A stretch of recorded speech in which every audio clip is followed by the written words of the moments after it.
itong Leonardo da Vinci International Prize, ang entry mo ay mga talagang hyper-realistic works tungkol sa mga prominent Boholanos, ano? Okay, paano ba, di ba may nagsabi lang daw sila na isali mo, hindi talaga ikaw yung nakatuklas kung paano mag-join, tama ba? When I was messaged by Sir Francisco, he told me that can you send me some of your works, and then yun pinasa ko po yung mga trabaho ko po. So I sent the photos of my works, and then yun a few days nag-reply naman na congratulations, then you will be joining the tawag nito Leonardo da Vinci Award.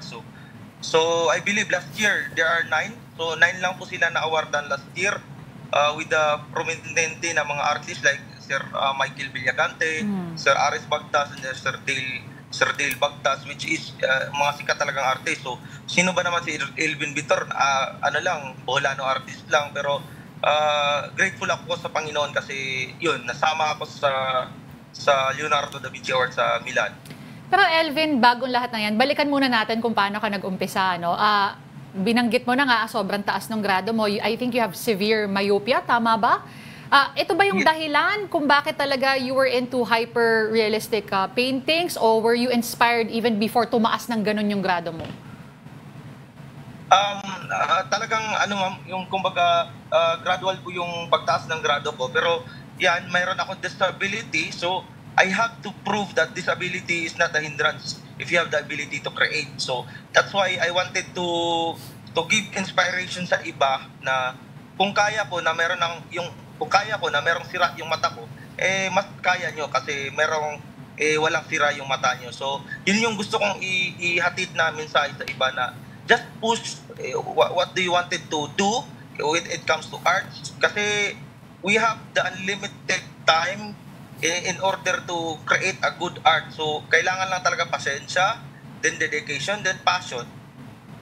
Oo. Ang tatay mo Elvin ay artist din, no? Tama ba? In nature he is an artist po, sir, pero hindi po kumbaga hindi po yung napuso niya yung dream to become an artist because nag-nurse yung papa ko, and then yun nag-teacher. Oo. Yun, kaya parati kung nakikita yung mga visual aid niya dati na siya yung gumuguhit, kaya yun, na-inspire ako sa kanyang ginagawa. Marami siguro magtatanong, Elvin, malakas at matingkad ang mga brights mo, no? Na mga kulay mo. Yes. Wala naman siguro epekto, kinalaman dito yung pagiging extreme myopic mo, no? Actually po, sir, ganun yung sir, yung gusto ko kasi 'di ba, medyo blurry yung paningin ko. I wanted rich color, I wanted vibrant color. That's why siguro yung application ko in painting is medyo vibrant kasi yun yung gusto ng mata ko I wanted kumbaga rich color talaga. Kaya yun yung gusto ko ma-achieve. And then yun yung gusto ko ding maipahawatig na di ba, art can supply what nature cannot bring into finish. Yung nakikita ko sa nature kasi blurry pag wala akong contact lens. Kaya when I have the aided of lenses, then yun, ginagawa ko siyang more vibrant. Oo. Uy, alam mo, Elvin, sino pa isang ganyang artist? Si Claude Monet. Meron siyang isang serye, Impressionism, pero epekto yun ng kanyang cataract kasi hindi malinaw yung kanyang paningin. So talagang may epekto talaga yung physical conditions natin, ano? Pero yes, sa'yo parang super mukha ng litrato, Oo. Thank you po. Elvin, gaano katagal mo ginagawa yung mga, ano yung average mo when you make a painting? Average hour or days na ginagawa yan? Sa mga big paintings ko po, ma'am, yung mga masterpieces ko, umabot po siya ng mga 3 to 5 months, minsan merong 2 months. So medyo matagal po, ma'am, kasi yung process ko in oil painting po is layer over layers po. Kasi I believe na yung oil paint is nagsi-season siya over time. That's why when paint season over time, it will produces more colors. So kaya yung siguro hindi yung application ko is naintindihan ko yung characteristic ng medium, kaya yun yung application ko sa oil.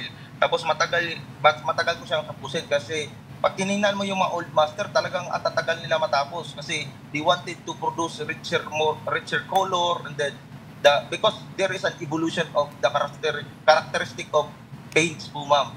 Yung ganon. Mhm. Okay, Elvin, ano tawag dito? Ang style mo ay hyperrealism pero na may surrealismo ng konti. Yes, sir. Oh, kita natin si Pedro Angco na gumagawa yan ng art base sa mga tsinelas na nako-collect niya sa dagat. So Yes, parang po. recycling. Pero ikaw, Elvin, anong tawag dito? Ang strength mo ay ito bang, kung ano man talent mo ba, masasabi mo na galing sa, nagtrabaho siya sa dyaryo dati, would you believe? Anong naging epekto sa iyo na tong daily job mo sa dyaryo, sa Bohol? During my job po sa Bohol po, sir, talagang medyo nag-stop ako doon kasi medyo talaga may epekto sa mata ko. Kaya sinabi ko sa sarili ko na I have to stop working with the layout design and graphic designing. And then yun, so para yung that time parang sabi ko no choice na ako, kaya dito na ako sa painting. Kaya if I wanted to focus on that kind of career, I must develop and then I must enhance, and then kumbaga dapat galingan ko. Kaya yun, dinevelop kasi yun na yung pinili kong career. So that's why I wanted to share, or I wanted to focus more on hyper-surrealism approach, because if you wanted to create hyper-realism, it's just a photographic picture, photographic portrait. But if you included surrealism approach, it promotes concept, it promotes idea, so it promotes deeper meaning with your piece, yung parang ganun. Kaya I fuse the two kinds of genre.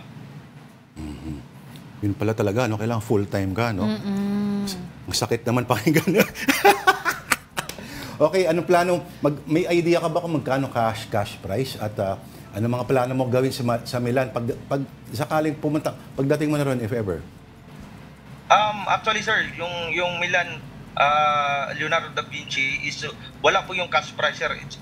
Yung ano lang dyan is meron kang trophy, tapos you will be included in the book of Leonardo da Vinci book, na included yung mga international artists na pinili din nila. So probably more network of artists siguro yung mapoprovide nila, or more connection of collectors siguro yung mapoprovide nila. Basta meron pong trophy, na marble trophy, and then merong book na ma-included ka sa book, international book.